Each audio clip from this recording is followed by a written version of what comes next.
జై నిజ గురుభ్యో నమ. శ్రీమద్ పరశురామ నరసింహదాస కృత శ్రీ శివరామ దీక్షిత చూర్ణిక భావార్థ ప్రకాశిక యందు ఈరోజు మనం 5వ చూర్ణికలో 3వ రోజుగా ముచ్చటించుకుంటున్నాం. మనకు ఫీల్కన శంకర ప్రభువులు ఈ మహాకారణ శరీరాన్ని గూర్చి ఇలా తెలియజేసి ఉన్నారు. ఎలా అంటే వారి వేదాంత విచారణలోని జీవదేహ చతుష్టయ విభాగం మహాకారణ శరీరం ఏం చెప్తారంటే, ఆ మహనీయులు జీవుని మహాకారణ శరీరం ఇదే మూలమాయ, ఇదే అంతఃకరణ, ఇదే అర్థమాత్ర, స్ఫురణ రూపం, ధ్వని రూపం, జ్ఞానం, స్మరణ, 25వ తత్వం, తుర్యావస్థ, ఇవన్నీ కూడా మహాకారణ శరీరం. అభిమాని ప్రత్యేగాత్మ, శుద్ధ సాత్విక గుణం, దీని స్వరూపం అక్షర స్వరూపం, కూటస్థం. ఇంకా ఇది ప్రపంచోత్పత్తికి హేతువైనటువంటిది. ఇంకా సద్యోజాత, వామదేవ, అఘోర, తత్పురుష, ఈశాన అనేటువంటి పంచబ్రహ్మలు కలిగినటువంటిది. ప్రేరేపకంబులైన పంచ ప్రాణంబులు కలిగినటువంటిది. పంచాక్షరి అనే పంచ ఇంద్రియములు కలిగినది. బ్రహ్మ, విష్ణు, రుద్ర, ఈశ్వర, సదాశివులను పంచకర్తలు అంతఃకరణములు కలిగినటువంటిది. దీనికి మూర్తి స్నానం, ఆనంద అవధానమే దీని యొక్క భోగం. మాతృక ఓంకార మాతృక, ఇది నిర్మలాత్మ, ఇదే బ్రహ్మానుసంధానం చేసేది. ఇది అనురామాత్ర ప్రమాణం, కాంతి మేఘకాంతితో ఉంటుంది. అతసీ పుష్ప సంకాశంగా ఉంటుంది.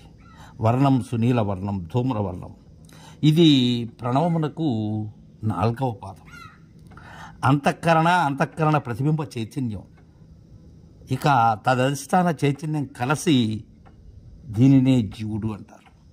బ్రహ్మానుసంధానం అనంగా ఏమంటే, పరమ జడమైన స్థూల దేహమును నేను కాను, జ్ఞానకర్మ లక్షణములు గల ఇంద్రియములు నేను కాను, గమనాగమనములు గల ప్రాణములు నేను కాను, అలానే మాట్లాడే నోరు నేను కాను, స్ఫురణ గల అంతఃకరణను నేను కాను, సంకల్ప వికల్పాత్మకమైనటువంటి మనస్సును నేను కాను, నిశ్చయ గుణం గల బుద్ధిని కాను, చింత చేసే చిత్తమును నేను కాదు, దేహాన్ని లేవనెత్తే అహంకారాన్ని నేను కాదు, గుణత్రయము నేను కాదు, నేను అభోక్తను, అర్ధమాత్రకు ఆవలివాడను, శక్తిత్రయ అతీతుండను అని ఎరిగేది ఏదైతే ఉన్నదో అది మహాకారణ శరీరం. ఇలా సెలవిచ్చారు శంకర ప్రభువులు. ఇక గురుగీతాసారంలో పార్వతీ పరమేశ్వర సంవాదంగా దీని గురించి, ఈ జీవస్వరూపాన్ని గురించి ఏం చెప్పారంటే, వనిత సజ్జోజాత వామదేవాఘోర వత్పురుషేశాన ధన్యులైన పంచబ్రహ్మలు కళల్ పంచభూతాంశులయ్యరయ మహాకారణాంగమనుచు తుర్యమావస్థమౌ యార్యమూర్ధి స్నానమౌనింద్ర భోగంబు జ్ఞానశక్తి శుద్ధ సత్వగుణంబు సుగుణుడౌ ప్రత్యేగాత్మాభిమాన్యోంకార మరయమాత కాత్మ నిర్మలమాత్మయై అమరు మూల ప్రకృతి అయి జీవుడే వేళ ప్రతిఫలించు గాన అది సంజ్ఞలను గల్గి ఘనతకెక్కు నళిన నేత్రి మహాకారణాంగ సరణి అని చెప్తారు. అంటే ఈ జీవస్వరూపం అవిద్యాయుక్త చైతన్యం పేరే జీవుడు. ఈ జీవునికి కించిజ్ఞత్వం, అవస్థాత్రయ సాక్షిత్వం, అవస్థాత్రయంలో వ్యాపకత్రయం, అవస్థాత్రయానికి ప్రకాశత్వం ఉన్నది. ఇతనికి, ఈ జీవునికి దేహత్రయ తాధ్యాత్మం అయింది. ఈ తాధ్యాత్మం పేరే బంధనం. ఈ బంధనం ఎలా పోతుంది? విచారం చేత పోతుంది. పోతే దాని పేరే మోక్షం అన్నారు. దేహత్రయ తాదాత్మ్యం చేత బద్ధత అనిపిస్తుంది. కానీ జీవుని స్వరూపం చిన్మాత్రం చిదాకాశం. అక్కడ దేహ తాదాత్మ్యం ఉన్నను దేహ తాదాత్మ్యం లేదు, తాదాత్మ్యం చెందటం లేదు. తన స్వరూప విచారము చేతన ఆ దేహదాత్మ్య ఏదైతే ఉన్నదో అది పోతుంది. దాని పేరు మోక్షం. చైతన్యానికి బద్ధత్వం లేదు, ముక్తత్వం లేదు. బంధం, మోక్షం, కల్పన మాత్రం జీవస్వరూపంలో ఏమీ లేదు. అతని స్వరూపం స్వప్రకాశం, చిద్రూపం, కేవల చైతన్యం. బ్రహ్మ ఉన్నది, అక్కడ ఏ కల్పన లేదు. ఇతని అవిద్య త్యాగం చేస్తే ఆ చైతన్యానికి జీవత్వం లేదు. సూక్ష్మదేహద్వయ మూలమంతఃకరణ, దాని పేరే హృదయం. దాని లోపల తన స్వరూపం ఎలా ఉంటుందంటే స్వప్రకాశం, చిద్రూపం, ఆనందరూపం, సచ్చిదానంద బ్రహ్మం, పరిపూర్ణం, చైతన్య ఘనం, చిదాకాశం, చిన్మాత్రం, అవినాశం, నిర్వికాసం, అసంగం. అలా ఉన్నది తన స్వరూపం. ఇట్లా ఎరిగి దేహాభిమానాన్ని విడిచిపెట్టాలి. వర్ణాభిమానం, ఆశ్రమాభిమానం, కర్మాభిమానం, జాత్యాభిమానములచే అనేక అభిమానాలను విడిచి తన స్వరూపంతో తానుండాలి. దీని పేరే బ్రహ్మత్మైక్య జ్ఞానం. ఈ జ్ఞానం పేరే బ్రహ్మ సాక్షాత్కారం. ఇట్లా ఎరిగి ఊరికే ఉండాలి. అగ్ని, ఆకాశ, వాయువులు కూడి జీవుడు జాగ్రత్త, స్వప్న, సుషుప్తి, తుర్యాతీతాలు ఈ జీవుని యొక్క గుణాలు. ఇక ఈశ్వర స్వరూపం ఎలా ఉంటుందంటే ఈ మాయాయుక్త చైతన్యం పేరే ఈశ్వరుడు. ఈ ఈశ్వరునికి సర్వజ్ఞత్వ, సర్వసాక్షిత్వం, సర్వప్రకాశత్వం, సర్వవ్యాపకత్వం, సర్వనియంతృత్వం ఉన్నది. ఈ మాయాత్యాగం చేస్తే ఆ చైతన్యానికి ఈశ్వరత్వం లేదు. ఇక శరీర అభిమానిని గురించి తెలుసుకుందాం. ఎలా అంటే ఈ శరీర అభిమానుల యొక్క వివరం. విశ్వ తైజస ప్రాజ్ఞులు అయినటువంటి త్రివిధ జీవులు కూడా స్వతంత్రులు కారు. మరి ఏంటంటే ఆ త్రివిధ జీవులను ఒకటే ప్రత్యేగాత్మ యొక్క అవస్థా విశేషములై ఉన్నారు. ఆ ఒక్కటే జీవాత్మ జాగ్రత్త అవస్థ యందు విష్టి, స్థూల శరీర, సూక్ష్మ శరీర, కారణ విద్యలను త్రివిధముల కవిమాని ఒకట వలన విశ్వుడను నామముచే చెప్పబడుచు ఉన్నాడు.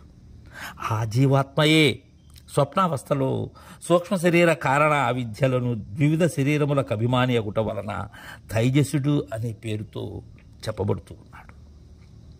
ఆ జీవాత్మే సుషుప్త అవస్థలో కారణ అవిద్యకు అభిమాని అగటం వలన ప్రాజ్ఞుడు అనే నామముతో చెప్పబడుచున్నాడు. ఆ జీవాత్మే సమాధి అవస్థ యందు స్థూల, సూక్ష్మ, కారణాఖ్య త్రివిధ శరీరాభిమాన రహితుడై శుద్ధ పరమాత్మ స్వరూపం అవుతున్నాడు. ఇక దీనిలో మొట్టమొదటిది ఈ స్థూల శరీరంలో ఉన్న విశ్వని యొక్క విధానం ఎలాంటిదంటే ఈ జీవాత్మ ఏక స్థూల శరీర మాత్రము యొక్క అభిమానము చేతనే విశ్వడు అనేటువంటి నామాన్ని పొందుచూ ఉన్నాడు. ప్రత్యేక స్థూల శరీరం వ్యష్టి స్థూల శరీరం అనబడుతుంది. ఈ వ్యష్టి స్థూల శరీరము చేత ఉపహితమైన చైతన్యము విశ్వడనేటువంటి నామముతో ఆ పేరుతో చెప్పబడుతూ ఉన్నది. ఆ చైతన్యము సూక్ష్మ శరీరమును పరిత్యజింపకయే స్థూల శరీరమునందు ప్రవేశిస్తూ ఉన్నది. ఈ కారణముచే అది విశ్వడు అనబడుతూ ఉన్నది. ఆధ్యాభిమాని విశ్వాఖ్యో అంటే జాగ్రత్త అవస్థకు అభిమాని విశ్వడనియు. బహిప్రజ్ఞో విభుర్విశ్వో విశ్వడు బహిప్రజ్ఞ కలవాడనియు. దక్షిణాక్షి ముఖే విశ్వో విశ్వడు కుడికంటి మొనయందు స్థానం. విశ్వోహి స్థూల బుజ్ని సర్వదా విశ్వడు స్థూల ప్రపంచాన్ని అనుభవిస్తూ ఉన్నాడు. స్థూలం తర్పయతే విశ్వం స్థూల ప్రపంచం విశ్వని తృప్తి చేస్తూ ఉన్నది. ఇతడు జాగ్రత్త యందు దేహత్రయాభిమాని అయిన జీవుడు ఎవరైతే ఉన్నారో ఆ జీవుడే విశ్వడు. ఇక విశ్వని వివరణ గురించి తెలుసుకున్నట్లయితే దక్షిణ నేత్రంలో ప్రకాశిస్తూ ఉండబడేటువంటి పురుషుడు, ఈ సూర్యమండలమునందు ప్రకాశించేటటువంటి పురుషుడు, ఇద్దరూ ఒక్కటే ప్రకాశ స్వరూపుడు కాబట్టి ప్రత్యక్షముగా ఇంద్రుడు అనేటువంటి పేరు కలవాడుచున్నాడు. ఈ పురుషుడు అప్రత్యక్షముగా ఇంద్రుడిని చెప్పబడుచున్నాడు.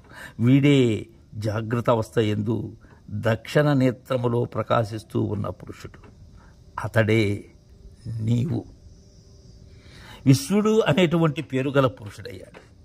కుడినేత్రమందలి ప్రకాశమానుడకు పురుషుడు భోక్తయును భర్తయును ఇంద్రుడును.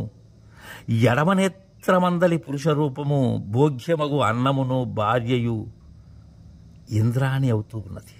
ఇదే జాగ్రత్త యందు విశ్వడను పేరుతో చెప్పదగిన కుడి ఎడమ నేత్రముల ఎందైన స్త్రీ పురుష ద్వంద్వం. ఈ స్త్రీ పురుష ద్వంద్వమునకు హృదయమునందరి మాంసపిండము యొక్క మధ్య యందున్న చిదాకాశం సంభోగ స్థానం హృదయమందు ఘనీభవించిన రక్తపు ముద్దయే ఈ స్త్రీ పురుష మిథునమున కర్ణయు. హృదయం యొక్క మాంసపిండమునందు సాలె పురుగు మగ్గము వలె ఉన్న నాడీ సమూహమే ఈ స్త్రీ పురుష మిథునమునకు వస్త్రం. ఈ స్త్రీ పురుష మిథునము స్వప్నము నుండి జాగ్రత్త దేశమునకు వచ్చేటువంటి మార్గమై ఉన్నది. ఇక్కడ మనం ఇంద్రుడు అని చెప్పాం. విశ్వని వివరణలో ఏంటంటే ప్రత్యక్షంగా ఇంద్రుడు అనే పేరు విశ్వడు అని. అంటే ఇంద్ర శబ్దానికి అర్థం ఏంటంటే ఈ ఆత్మ దేవుడు. అంటే ఆకాశాది భూతభౌతిక ప్రపంచమును పుట్టించి ఆ ప్రపంచమును ఇదం రూపముచే చూస్తూ ఉన్నాడు కనుక పరమాత్మ దేవుడు. ఇంద్రనామముచే కథనము చేయబడుటకు యోగ్యమైనను పరోక్ష ప్రియులకు అజ్ఞాది దేవతలు ఇంద్రయనుని అపరోక్ష నామముచే ఇంద్రుడు అనేటువంటి ఈ అపరోక్ష నామముచే కథనము చేయరు. మరేమంటే ఇంద్ర అను పరోక్ష నామముచే కథనము చేయుచున్నారు.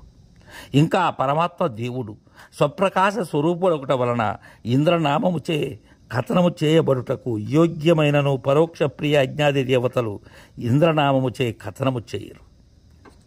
మరి ఏంటంటే ఇంద్రనామముచే కథనం చేయుచున్నారు. ఎందుకంటే లోకమందు సుశీలురగు పురుషులు గురుమాతా పితృలను సాక్షాత్ దేవతా నామములచే కథనం చేస్తారు. అలా ఎందుకు చేయరంటే ఆచర్యాది పరోక్ష నామములచే కథనం చేస్తారు. ఆ ఇంద్రుడు సమిష్ట రూపముచే ఏకమవుతూ ఉంటాడు. వెశ్యుపాది భేదముచే భ్రాంతి పురుషులకు నానా విధములకు ప్రతీతుడగుచూ ఉన్నాడు. అట్టి పరమాత్మ దేవుడు.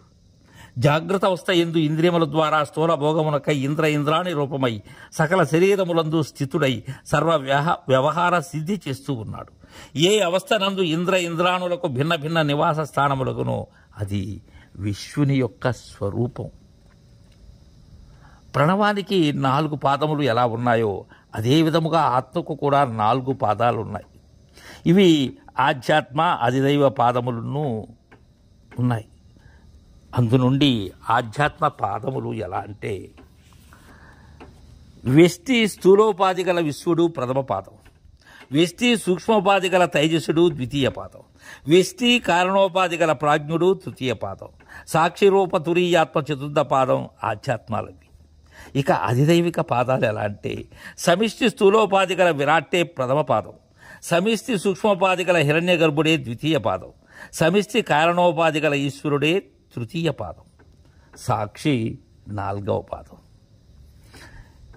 ఆత్మ సంబంధ అంటే విశ్వని యొక్క 4 పాదములను కూడా తీవ్ర మధ్యమ మంద తురీయములనే 4 భేదములచే 4 ప్రకారములుగా ఉన్నాయి. ఇక్కడ తీవ్ర అంటే జాగ్రత్తందు నేత్ర ఇంద్రియములచే రూపాది విషయములు గ్రహణమేది చేస్తూ ఉన్నదో అది విశ్వనికి తీవ్ర అనేటువంటి ప్రథమ పాదం. ఇక రెండవది మధ్యమం.